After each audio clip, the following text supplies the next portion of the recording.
Welcome back to episode 11 of the Sir Truth podcast. We've been on a big roll recently, and today I am very honored to be joined by the Division I FIAN girls basketball coach, Coach Dolores, and of course, Coach Marty. Absolutely. Welcome. Yeah. Now, a lot of people, I did post a poll on the Instagram story a while back, and everybody wanted to hear about the girls basketball team here. Naturally. And it's an absolutely insane program, as you see. I mean, we got so much to unpack today, and winning the chip and all that. But Mrs. Dolores, thank you so much for coming on. Yeah, thanks for having me, Max. Really excited to be here. Yeah, no problem. So, I mean, Coach, we've been talking about this for a while. So, I mean, I know we're both a little excited about it. We had a lot of questions for today. This is exciting. What a spectacular year, Coach. And I got a chance to go to a couple of games, and I was just so impressed. I would tell Coach Kern and Coach Walsh, the way the girls played and the attitude they brought to every game. And, you guys were tenacious. It was crazy. So, congrats. Thank you. Yeah, super lucky. We have a great group of girls to work with, and the coaching staff is tremendous. So a lot of great experience this season, and we're really glad to see the school community embrace it. Made it for a lot of fun, special experience. Yeah, I couldn't put that better myself, and that's something I want to talk about is the experience from this past year. And for me personally, something that I didn't even when I came to FIAN, freshman year I didn't see much because I knew all the girls in our grade were playing on the freshman team, but I think about it now, and I think sophomore year was a huge breakout year, so that was last year, and that I realized our program is just absolutely insane, and of course you're the mastermind behind most of it. So I want to ask you a lot of things today, but I want to start by going back and asking you, Mrs. Dolores, what got you into coaching? So I growing up, I always kind of wanted to be a teacher and a coach. My dad was a high school teacher and a track cross country coach, so I always grew up being around high school teams, and I always thought his job was so cool, the relationship he had with his athletes and how he could impact their lives. And I grew up playing all different sports. I love sports, so it was just a natural fit for me coming out of college. Yeah, did you ever play in college? No, so I wasn't. I went to Villanova. I was not good enough to be a basketball player at Villanova. My claim to fame, I always tell the girls, my greatest individual athletic achievement was the intramural athlete of the year at Villanova. Huge. Yeah, right. Pretty big deal. But yeah, the level of play that our girls play at, their athleticism, I was not quite that level of athlete, but I loved playing and competing. Yeah, that's such a beauty about the sport is, you kind of got, Coach, I don't know if you've seen the Dynasty documentary, but it's Coach, I really I was looking at it and I was hearing a lot about Bill Belichick, and it's that's something so beautiful about any sport is the balance between the coach's mind and, new year, every new talents, new athleticism. So I think that's really cool. I wanted to ask you, Mrs. Dolores, do you have any cool stories from your early coaching days? Have you always coached at FIAN or Yeah. So when I first started coaching, I was actually in the PACT program, which is a teacher master's program through Providence College.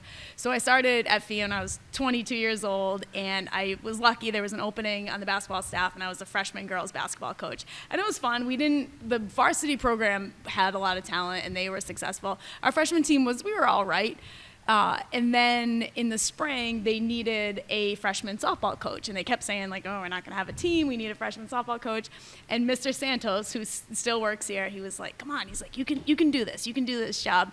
And so I said, all right, how hard can it be? And it didn't end up really being hard, except the first day of practice it wasn't rainy, but it was cold this time of year. And all the girls were together. So it was varsity through freshmen, and we were doing the tryouts. And the varsity coach was new at the time. And he said, hey, can you hit ground balls? I said, yeah, sure, I'll hit ground balls. And I had played enough baseball and softball in my life. I figured I could do it.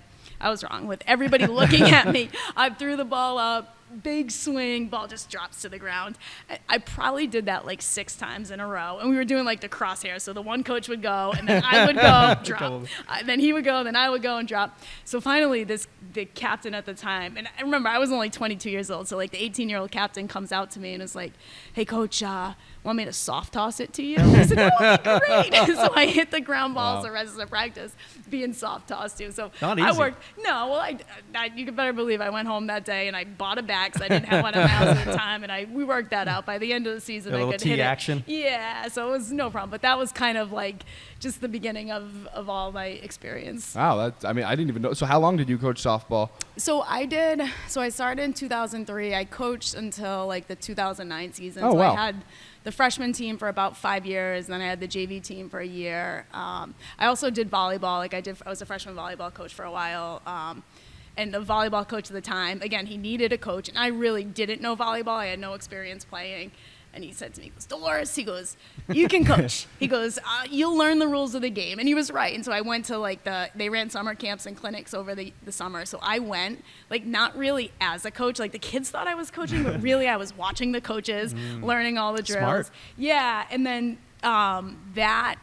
one of my last years doing it, Miss Corcoran was out of college, and she didn't have a full-time job yet, and she came on, and she was my assistant coach. Wow. So that's how me and Miss Corcoran Shout out Miss Corcoran. Yeah, we go way back. We Yeah. have some great stories from that. But then my kids were born. My daughter was born 2010, and I stayed home with them for a while. So I kind of got away from the coaching, and then I've been back in the building since 2017, coaching and teaching. Wow. So you brought up something that I found kind of interesting. So you've coached, multiple sports. So I'm sure, when it comes to things like basketball, I mean, there are definitely specific things that you have to coach for the sport. But like you said, you've coached softball, you've coached volleyball. What is something that you've learned as coaching as a whole, not really sport specific, that you kind of take, kind of like a mindset that you take into coaching no matter the sport? Good question. Yeah, and it's a lot like teaching too. Sometimes people ask me when I'm out in social situations, what do you teach? And my answer is I teach kids. I teach teenagers. Math. Like that. Stealing that. Yeah, math is just kind of the vehicle that I'm using, and I feel like sports are the same way. Coaching, you're coaching the athletes, you're coaching the kids. The sport is just the skill that you're teaching them. So all the ideas of hard work, dedication, selflessness, teamwork, if you want to run a successful team in anything, you're going to need all those. So those core values really resonate in all of the experiences. Yeah, I mean, I think that's I think those are really wise words. I mean, Coach Marty, I'm sure you could say the same because, you don't coach, basketball, but I mean, coaching football, I'm sure you could take things like that into account for sure. Yeah, I think both coaching other sports and then playing other sports growing up, I think that certainly there's a lot of transferable skills. I would ask you, Coach, too, about, some of the girls that you say play hoops, that play other sports. Do you see those skills transferring, and how does that help just athletes in general? What do you think? Yeah, it's huge. I think Julia Webster is a great example.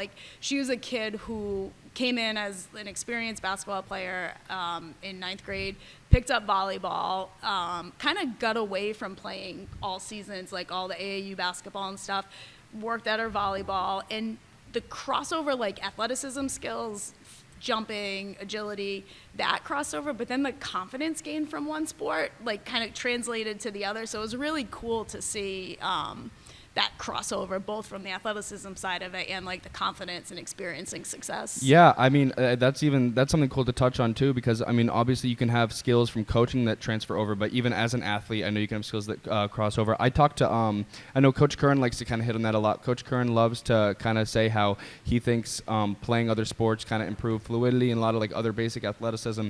I remember when I sent him an email a while back about football related things. I was like, how to improve horizontal speed, and he suggested, try playing pickup basketball. And, his reasoning behind it was there's so many different things on other sports that just improve and you can transfer over. So I think that's a really wise thing that I heard from Coach Curran. And I mean, hearing it again from you right now, but I think that's something really cool. I do want to talk to you about, of course, the past 2 years, which is what I've witnessed firsthand, but I'm sure there's been other stories. So this year, for anybody out there watching, if you're living under a rock and you don't know, Mrs. Dolores coached the girls to win the state chip this year, which is crazy, Division I. And I kind of want to talk about last year a little bit because it was so close. We got to the state finals last year, and then I believe it was who were they playing in that? Andover. Andover, and then She remembers it well. Yeah. 55, 51. Exactly. So I want to talk. Sorry. So what about last year kind of turned into fuel or motivation for this year? And what was your whole kind of motive this year as you went into the season? Truth is on today, Coach. Oh, yeah. She is on. Yeah, last year was an incredible experience, and we've had a great run of talented players committed to the game, committed to each other. And last year was the second year of the all-state tournament. So the first year that they had it, we made it to the Elite Eight. Is that with coming off COVID, yeah, or have we coming not off done COVID. that before? Yeah, because it used to be the South Sectional tournament, got it. and then Okay. and so it was an all-state tournament. So we The year before, we had made it to the Elite Eight and lost at Central Catholic. Then last year, our goal was to get a top 4 seed so we could have 3 home games. And it was like we met that goal, and it was incredible, the fan support that we had. The last home game that we won to get to the Final Four was against Bridgewater Raynham. It was like the building was at max capacity. Yeah, shout out to Letterman. The right Letterman there. now. Yeah, Proud it was member. that was unbelievable. And that experience, it was just such a positive experience for the school and for the kids on the team, and just really people got to see how good they were. I always tell people when they come to the games, it's amazing. Yeah, they're like, oh, they're good. I'm like, yeah, they're really, really good. So it was cool for them to have fans like that. Yeah, for sure. I mean, it almost too good. I mean, I can't recall. I mean, and I'm sure there's always a higher goal for each game. But I mean, I remember, in my personal opinion, I'd look at the scores on the Fanatics page, it'd be like absolute blowouts every game. And there was a point where I asked someone, "Are you going to the girls' game?" I was like, "They're gonna win. I already know." But Just by how much? Yeah, exactly. So I mean, to have such a dominant team this year. I want to ask, what was your kind of mentality for not taking your foot off the brake in those dominant times and being like, I'm sure nothing was always perfect, as any good coach would, I'm sure bring to the table. It's like, what did you look for even when, everyone from the outside says, oh, well, it looks perfect, but it's not. What was something that you always focus on, win or lose? Yeah, so we have a lot of talented offensive players, which makes, as a coach, I can almost sometimes not worry as much about the offense because the kids have such strong skill. We really focus a lot on defensive things, rotations, how we're playing our ball screens, little details, and we kind of get after that in film. So even in those games, rebounding, we don't want to let up offensive rebounds, little things like that to use as building blocks. And sometimes in those games when we open the score up, we can give other kids turns, times to get a chance to play. So it's certainly a balance because you do want your core rotation to be able to really be working on the things that you're practicing. Yeah. I think it's fantastic. You mentioned developing too. Kind of at the end there, so developing maybe some of the younger players. Is that an emphasis for you in the program overall and at the varsity level? How do you make sure that the next crop coming up is just as skilled, just as into our culture, all that stuff? Yeah, so the piece about the culture I think is really important, and that is our leadership. We've had some great upperclassmen leadership throughout the years, and I think what that does is sets the example of we're going to commit to the team, we're going to commit to the sport, and commit to each other. I think that's actually the most important because once you get them to commit to it, then you can work on all right, now you're in, this is what you need to do. You need to work on your left hand, you work on your court vision. So I think the culture piece is the most important to start with. And we practice every day. Our basic routine is the JV and varsity practice together. So the JV players, and we've had great JV players throughout the year who've added a lot to the program, who've never moved on to be varsity players. In most cases, it's because they're choosing to play other sports or things, but they add a lot to the culture just being there. And the ones that do continue to move on to the varsity learn the culture at a young age. So that's been a big thing for us. Yeah, I mean, I think that's really cool, and that's something that Fian harps on a lot is culture, and I'm sure you can find a different way of that in every sport here. I do want to maybe talk to you about some of the help that you've had with coaching some of the assistant coaches, for sure, like Coach Curran. I know Coach Walsh, if there's another name. But yeah, so some of the behind the scenes, what are some of the people that you get some takeaways from? Yeah, so Coach Curran has been a great person in the program. He's been involved, I want to say, about 12 years in the program. Oh, wow. Yeah, so he was the freshman coach for years. When I took over the program in 2019, he was a freshman coach for 3 years. Coach Messier was the varsity assistant. Then Coach Messier stepped away, and Coach Curran became the varsity assistant. And we have a really good dynamic. He has taken over our strength and conditioning program, and the girls have really bought into that. And we have a pretty good dynamic of finding the kids' strengths and fitting them into the system. Coach Walsh, this is his second year with the program. He's been the freshman coach, and he's also a great addition. So enthusiastic, supportive of everything. And he, when he comes to the varsity practices, his job is the ref, which is huge. But it's perfect because he said to me, he goes, "What can I do when I'm at the varsity practice?" I'm like, take the whistle and be the ref, and then I can just we can all work on coaching. So that's been like a really cool addition. And then if ever, not that it happens often, but sometimes you might make a bad call. And if the kids ever look at him and say, it doesn't matter. You're going to get bad calls in the game. I don't care if it's not the right call. You stop for a second, and that's an opportunity for the other team. Like, we're not messing around. And then our JV coach, she doesn't teach her. Her name is Coach Fitzgerald. She's actually one of my old high school teammates. And she played basketball at Holy Cross. So she was a really good basketball player. And she's a middle school teacher in Providence. So she's been working with the JVs for 4 years. Her claim to fame is that she's never lost a game here at FIA. Oh, at all? Wow. No, and it's just like, she's tough, and the kids really respond to her. I call her like a basketball savant because we'll be watching film, and she still calls me my maiden name, Brennan, because that's what she called me in high school. And she'll stop, and she'll be like, Brennan, can you rewind that film for a second? I'll rewind it. She's like, watch the way the number 22 steps with her left foot. You can take advantage of it. So she adds a lot to the program. So it's great stuff. Yeah, that's really cool to hear. I mean, even I know Coach Walsh, I mean, maybe a future guest even, but I know he tells his stories about even U Miami. How he said he got into it, how he was always just willing to help, and he was like, whatever you gotta do. He even jokes, shout out period E history class, but he even jokes, he's like, when coaches would get fired, he would just help them carry their stuff out. He was like, I was just there waiting for my opportunity. So I think that's cool with Coach Walsh. I got some talking points pulled up. I want to talk to you about so more skill-wise, sport-wise, when you're looking at talent on the field or on the court. I mean, do you take any inspiration from the college or professional game in any way, or do you usually just kind of take what you've seen in high school basketball alone? Yeah, I would say all over. So I'm a Villanova grad. We were big Villanova fans. Jay Wright has done a great job, or did a great job with the program. So a lot of his ideas, one of his big ideas is attitude, how you respond to things.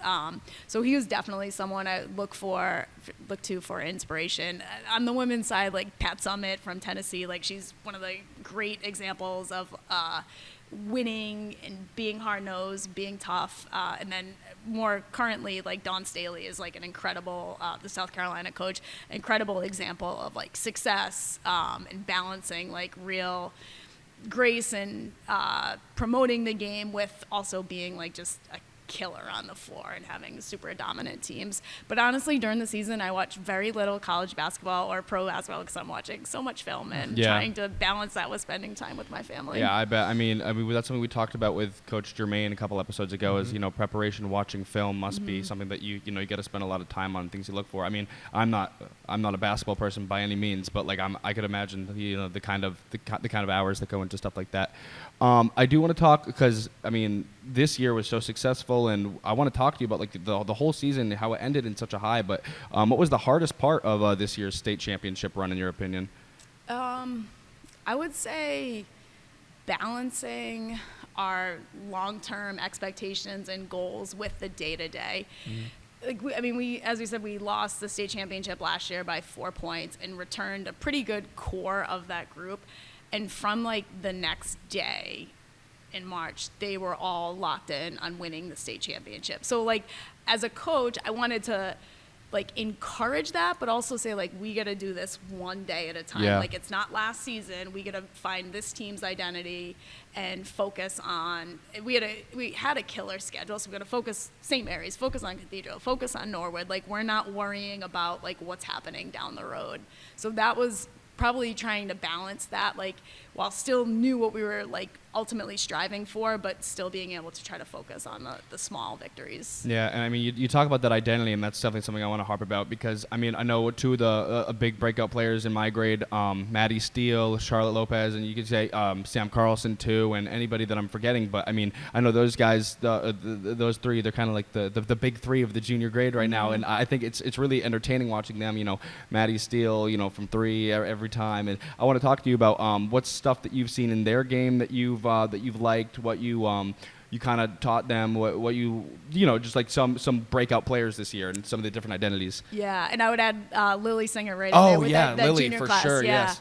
I wouldn't I would love to take credit for teaching them a lot, but the unbelievable thing about those kids is they work so hard to develop their own game and their own skill. And what we really try to do is like mesh their skill together. In those 4, they all play AAU together, so they have a great chemistry, and it's more like getting them in with like the Websters and Brooke Canty, like getting everybody all together and as productive as can. And Molly Mullen also. So we work on a lot of kind of reads. Defensive rotations are huge because that's one of the things that in like the AAU scene it's not focused on as much. So that's one of the big things that we really work with them. But in terms of their skill, we work to like reinforce their skill and keep up their skill. And I'm sure there are some things they would say they get from our program, but most of what they're getting skill-wise, I really would give them credit for, like developing on their own. Yeah, that's an interesting thought too, because my question is, AAU. Back when when I was in school and everything, it wasn't as big. Some kids played it. That's a big part of kind of the landscape of basketball now, youth basketball.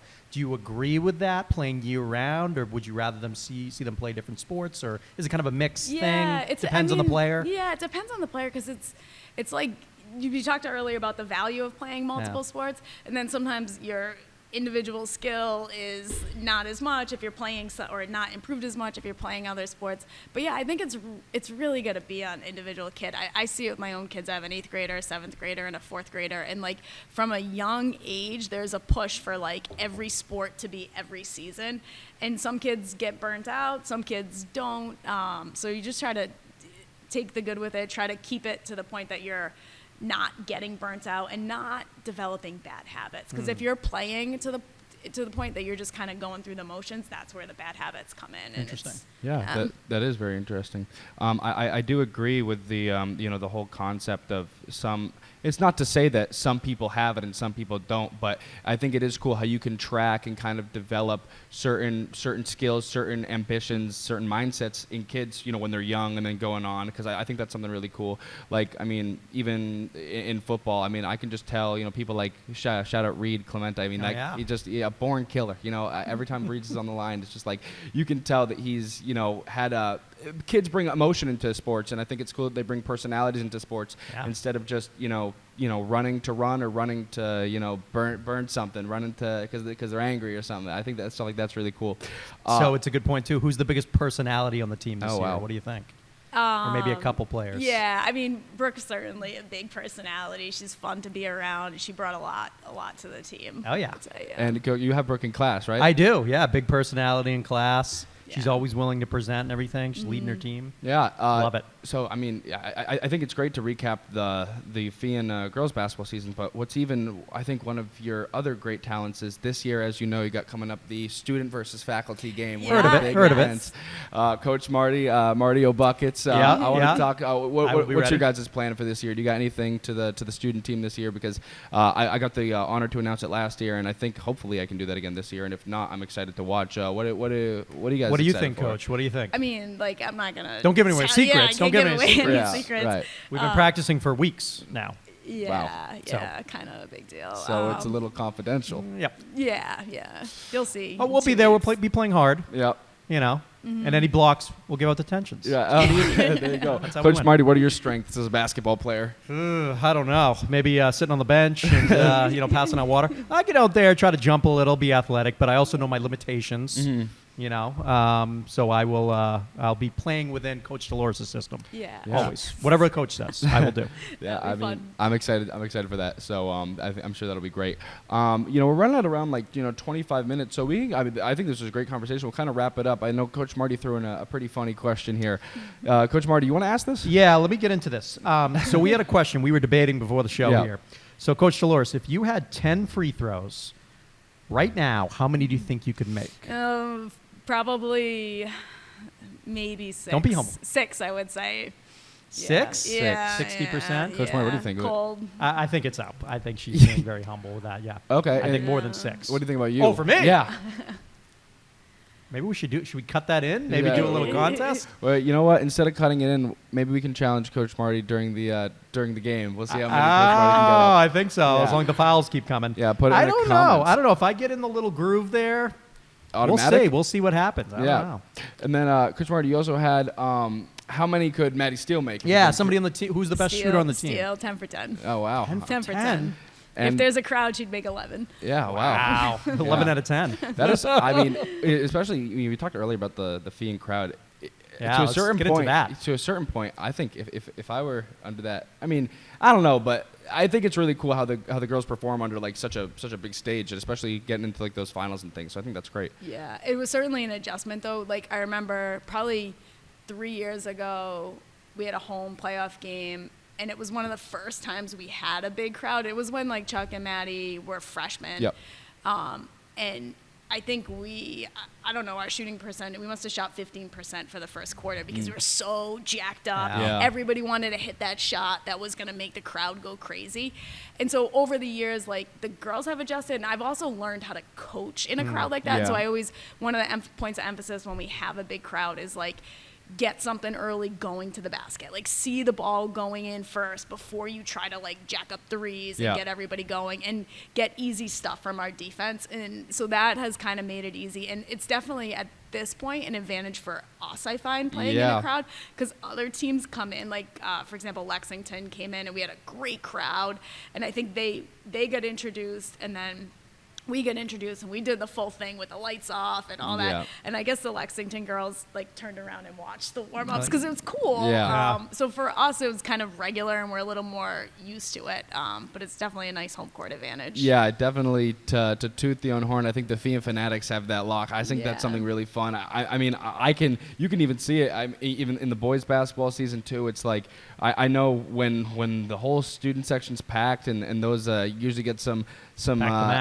enthusiastic seniors up front, you could say, chirping some things. I mean, I know it can get pretty intense, and there's been times when, you know what, it's like when you're the one chirping, you love to see it, but like as soon as you break the fourth wall and one of the players respond, that's how you know they're in the head. Like I remember one time somebody turned around. It's an art and science. Shout out AP right there. AP is waving the spring track team. But yeah, I remember we'd yell some things, and as soon as some kid one time was like, shut up, we all lost it. We all like, yeah, but that's the best part. And kind of to wrap up this episode.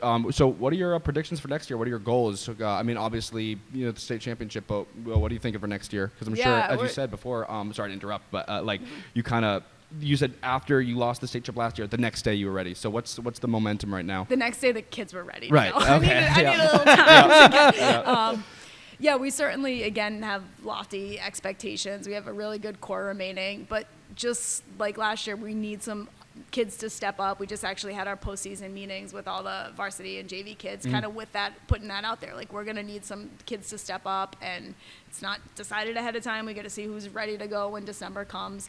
Right now, I'm in the process of putting together our schedule.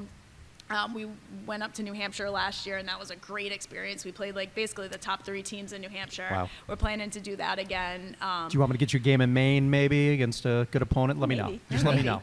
I'll get you in there. So that's kind of right now the immediate thing, like get the schedule ready, get ready to go. But yeah, we definitely have lofty expectations and would love to do it again. But same idea, like one game at a time. Yeah, one game at a time. I know I'm looking forward to it. I know, Coach, you're definitely going to pop out to some games. Yeah, I love, bringing my 2 little guys running around, having fun. And when they stay out of control, in control.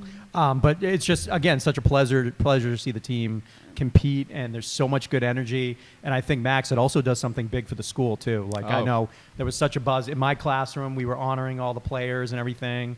And I know, shout-outs from the school, and there was just so much good energy around that. Yeah. And I know it's contagious, too, right? Like, we're talking about the football team. We need some of that. We need to do that for the school. So I think, Coach, you've really done something to elevate the status of Fian in general. So congrats. Thanks. Yeah. Great players to work with and great coaching staff. And even to touch, I remember they let me on TV last year during the state final game, which was really cool. They did? There was a little, do you have a cut for that? I do have a cut. I'll put that in right here. Also started with some big upsets tonight. And as WBZ's Julie McDonald shows us, the excitement over the big dance is firing up high school teams here at home. This is Massachusetts March Madness. Friday night at the Tsongas Center, Andover and Bishop Fee girls basketball teams came to fight for the Division I state title. In one word that kind of sums it all up, it's electric, right? I mean, you don't go to the state finals without something special. The Bishop Fee Shamrocks brought the luck of the other. Yes. But yeah, that was so fun. I still have the clip on my phone. It's awesome. But with that, thank you so much for coming on, thanks for Coach having me. Dolores. This This has was been great. a You guys great did a great episode. I job. mean, we touched on like almost everything I wanted to talk about and more. This has been episode 11 of This or Truth. My name is Max Sertus. Goodbye.